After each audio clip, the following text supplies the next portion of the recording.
Très belle keynote. Bonsoir à tous. Donc, 9 septembre, tout le monde l'attendait, la keynote. Alors, c'est un peu particulier cette année parce que la présentation des produits, la disponibilité des produits n'est pas synchronisée avec la sortie du système des produits. De plus, l'Europe, du moins, la CE, du moins l'Europe, à part le Royaume-Uni, la Suisse et des choses comme ça, ont imposé à Apple des négociations concernant Apple Intelligence, qui est le prochain système d'aménagement des choses grâce à l'intelligence artificielle à Apple, qui est pour l'instant toujours pas validé. Donc en fait, les choses qui sont avancées par Apple dans ces keynotes concernent surtout, mais vraiment surtout les États-Unis. Donc succinctement, présentation de l'Apple Watch 10. 30% d'écran en plus par rapport aux versions 6 et 7. Première fois qu'il y a un écran OLED qui est 40% plus lumineux. Deux matériaux possibles, aluminium ou titane. Aluminium, vous avez un noir de jet en couleur de l'or rosé, de l'argent. En titane, vous avez nature, or et ardoise. Ça doit être un gris assez foncé. C'est étanche à 50 mètres et il y a un nouveau procédé de recharge, 80% de recharge en 30 minutes et 18 heures d'autonomie avec la nouvelle puce S10 dedans. Nouvelle gestion dans le prochain OS qui sortira de l'Apple Watch. Apnée du sommeil. Alors, gestion évidemment des médicaments comme avant et des choses comme ça, mais c'est surtout l'apnée du sommeil qui rentre en compte. Il y a un profondimètre, il y a un thermomètre de température de l'eau et il y a une application qui gère la marée. Ça, c'est très orienté pour les gens qui font de la natation ou de la pêche. Voilà, c'est ce que j'ai pu lire. Évidemment, toujours deux versions, celle où il y a la puce pour pouvoir s'en servir sans l'iPhone et celle où il n'y a pas la puce. Alors, j'ai les prix en dollars pour l'instant. Il n'y a pas encore la conversion en euros, mais 399 pour celle de base et 499 pour la version où on peut téléphoner. Nouvelle Ultra, amélioration de l'Ultra actuelle, finition noir satiné avec un bracelet milanais titanium qui sera de toute beauté. Plus sur l'Ultra 2, donc la série Hermès. Alors là, on va s'envoler. Passons au AirPod. AirPod 4, donc en version 4.1, spatial audio qui arrive sur l'AirPod standard, ainsi que la possibilité de pouvoir décrocher, de raccrocher ou de dire des oui et des non à Siri en hochant la tête. Donc oui, non. Voilà, tout simple, tout bête. Chargeur USB-C, il existe deux versions. Ok. Test de la perte d'audition. Ça, c'est le premier petit coup fort d'Apple, c'est que ça va remplacer les appareils auditifs. Alors attention, dans les appareils auditifs, vous avez la discrétion, souvent le contour transparent et tout, et que l'on planque derrière les cheveux. Là, ça sera des AirPods. Il y a un petit test vidéo dans la présentation qui est pas mal. Voilà. Test de la perte auditive, c'est dans les AirPods Pro 2, deux ou 3, les nouveaux. Voilà, c'est dans les nouveaux AirPods Pro, la nouvelle version, vous avez le test. Alors, ce qui est très fort, c'est qu'en fait, vous faites ce test bande de fréquence par bande de fréquence, qui vérifie tout ce que vous avez perdu. Et en fait, tout ce que vous utilisez ensuite avec l'AirPod est adapté par rapport aux fréquences que vous avez perdues. Donc, il en met peut-être plus sur les fréquences où vous recevez mieux, ou toujours audible, et les fréquences où vous avez perdues. Donc ça, c'est un système, bon, je le présente mal, mais c'est un système qui sera, on va dire, révolutionnaire pour beaucoup de personnes. Alors, iPhone 16. L'iPhone 16 standard, ou iPhone 16 Plus, 6,1 pouces, tatata. Le bouton action qui est quand même le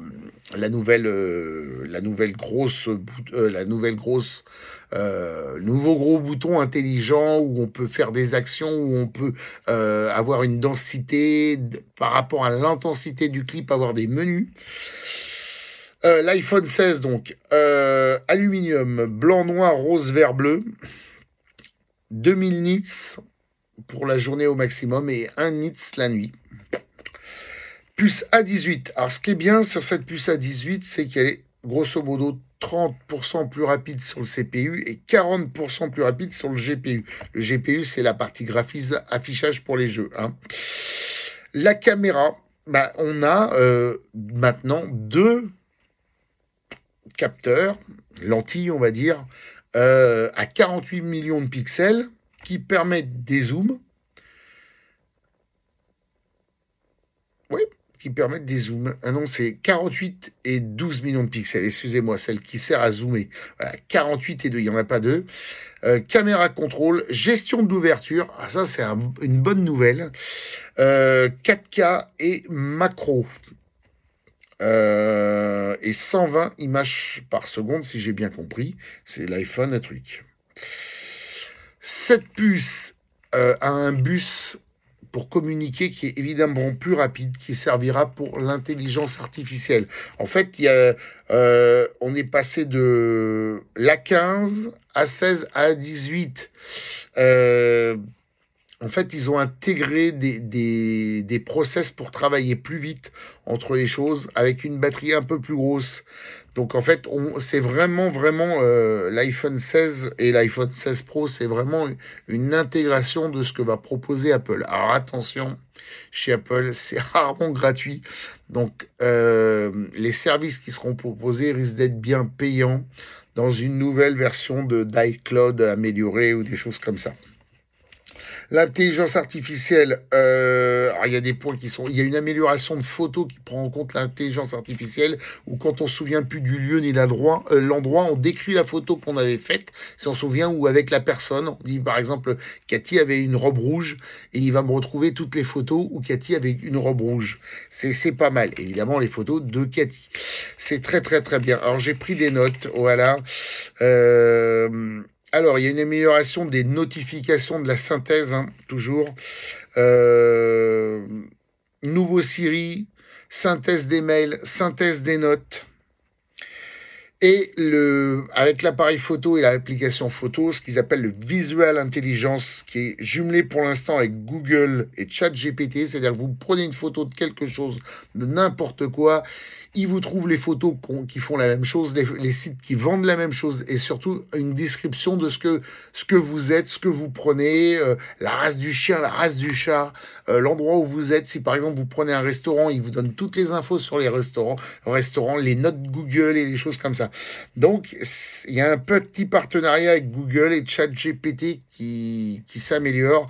Encore une fois, je répète, beaucoup de ces fonctions sont liées aux États-Unis et pas à la France pour l'instant. Il faudra sûrement attendre l'année prochaine pour les avoir. Le spatial photo qui permet une sorte de photo 3D. Et en vidéo, la réduction du bruit du vent quand on filme. Voilà. Prix d'appel pour le petit modèle, $799 en 128 Go, $899 en grand format, iPhone 16 Plus. Passons au Pro. Alors là, évidemment, le Pro, la puce A18 Pro. On est à $999 en prix d'appel en 128 et $1199 en 128, sachant qu'aux États-Unis, les prix annoncés sont toujours hors taxe. Donc, il y a toujours la TVA à prendre en compte. En titanium, noir obscur, blanc, nature et une couleur qui sera très intéressante à analyser qui s'appelle sable. Donc toujours la même chose, repérage des lieux, reformation des notes. C'est par contre moins rapide par rapport au processeur du Pro de l'iPhone 15, puisqu'on a des performances qui sont accrues de 15 à 20%, avec sur le GPU, si j'ai bien compris, 17%. L'écart est moins flagrant que par rapport à l'iPhone 15 et l'iPhone 16, vous voyez, donc il y a eu un travail. En sachant que dedans, ils ont rapetissé le circuit imprimé, augmenté la batterie, et ils ont mis un système aussi une sorte de refroidissement avec une couche intermédiaire. Fusion caméra, 48 millions de pixels, 1.8 en 24 mm pour la lentille principale. ProRAW AEIF, L'ultra grand angle, lui aussi, il passe à 48 millions de pixels, 13 mm, ouverture 2.2, macro aussi, gestion de la macro. Et le zoom, lui, reste à 12 millions de pixels, un par 5, qui vaut quand même un 120 mm en 24-36, et f2.8, voilà. Euh, En sachant qu'il y a aussi une technologie donc de fusion caméra qui permet de faire, par exemple, d'utiliser les trois lentilles, les trois capteurs et de faire une photo optimale avec une résolution optimale. Gestion de l'expo de la profondeur du champ et dans la zone où nous sommes, suivi, une sorte de suivi AF. Alors, je sais pas où est l'autofocus, mais bon, il y a une sorte de suivi soit des yeux, soit du personnage, soit du sujet qu'on aura pointé. Voilà. Je passe les filtres à gogo. En vidéo, on est à 4K 120 Dolby Vision et il y a 4 micros pour la prise de son, en sachant que maintenant on peut, par exemple, pour s'entraîner à chanter, charger la partie musique, s'enregistrer avec les haut-parleurs, sortent la musique et nous on chante par-dessus, voilà. Et après le processeur enlève la musique du vocal. Voilà. Alors, il y a vraiment une prise en charge de l'AI, c'est ce que j'avais dit, amélioration de la batterie, amélioration du temps de charge, avec un nouveau MagSafe aussi. Donc, il y a vraiment un gap. Dans la performance, il n'est pas si évident que ça, parce que je pense que nous sommes arrivés à la quintessence de ce qu'on peut faire, en sachant que on peut pas sortir des puces tous les 15 jours qui améliorent par 2, par 3, par 15, par 20, ce qui a été fait 15 jours avant. Là, l'informatique a ses limites et de toute façon, plus on a des puces performantes, plus en théorie elle devrait consommer, sauf qu'Apple dit l'inverse là sur sa nouvelle puce parce qu'elle est plus fine et en fait elle délègue aussi plein de choses à la carte mère, le GPU, les bus et tout, alors que c'est un vrai ordinateur en soi. Et deuxièmement, ça bouffe de la batterie et ça chauffe. Donc voilà, c'est d'où cette petite couche en plus très légère qui sert à dissiper la chaleur, à protéger mieux.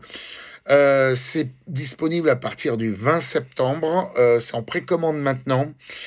Et ça aura toute sa plénitude quand l'iOS 18 sera sorti ou l'Apple Watch 10 sera sorti.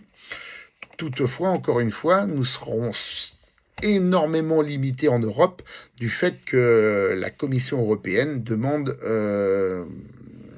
exige avec les lois de protection et des choses comme ça, des choses à Apple. Ils sont rentrés dans un petit conflit. C'est même pas dit que l'année prochaine, on aura toutes les options. Voilà. Alors, qu'est-ce que j'en pense ? Je pense qu'il faut faire faut pas courir Alors, je sais qu'il y en a qui le feront, même des amis proches, mais je sais qu'il faut pas courir à la chasse aux nouveaux produits en permanence. Alors, évidemment, il y a ceux qui préfèrent revendre la version d'avant qu'ils ont utilisée pendant moins d'un an, avec une moindre perte et, racheter le nouveau. C'est aussi une méthode. Mais grosso modo, je pense que les gens qui sont en 12, 13, 14 peuvent changer. Les gens qui sont en 15, pour l'instant, peuvent rester. Vu qu'Apple mettra grosso modo 1 an pour sortir en Europe Apple Intelligence en langue française, faut pas oublier que pour l'instant, il n'est qu'en anglais, ça laisse le temps, premièrement, de savoir si les produits qui vont sortir là n'ont pas de défaut, si ça chauffe pas trop, vous voyez, parce qu'il y a des fois où il y a des petits soucis. Donc ça laisse le temps d'affiner la production, ça laisse le temps de se décider, et même si c'est pas une politique chez Apple très répandue, ça laisse peut-être le temps de baisser quelques prix. Parce que ils se sont aperçus aussi que des fois, s'ils tapaient trop cher, il y en avait moins que prévu, et ils baissaient un chouïa le prix. Voilà. Je pense aussi que ces systèmes seront optimales aussi pour les iPads et surtout les iPad Pro, qui ne sont pas encore annoncés pour l'instant. Et que... alors, pour les Mac, toutes les puces M sont évidemment supérieures aux performances de ces puces d'iPhone, grosso modo. Donc en fait, toutes les puces M traiteront l'Apple Intelligence quand ça sortira. Dans le nouvel macOS, en sachant qu'il y aura beaucoup de, encore une fois, ils feront aussi l'impasse sur pas mal de logiciels qui seront incompatibles. Ils vont avoir, en fait, ce que veut Apple, c'est que vraiment tous les logiciels s'achètent à partir du store, s'installent à partir du store, et qu'on ne peut plus installer des produits directement en double-cliquant et en installant. Voilà, c'est une sécurité qui va s'augmenter, donc il va falloir faire attention à la prochaine version de macOS concernant ce point de sécurité. Donc, en fait, on est dans une phase d'attente où si on a du retard technologiquement sur nos produits, autant les changer, si on a les moyens de les changer. Et si on n'a pas trop de retard, on peut jouer la montre, on peut attendre. Voilà. C'est-à-dire que si on a un iPhone 15, que la batterie, on n'a pas trop tiré dessus et des choses comme ça, on peut attendre d'acheter le 16. Par contre, de 12 à 14, on peut faire le saut. En sachant que l'amélioration, voilà, même si le 14, le 16 Pro est le plus des performants, l'amélioration des performances est surtout portée sur la gamme grand public, donc la gamme iPhone 16 sans être Pro. Voilà, c'est tout.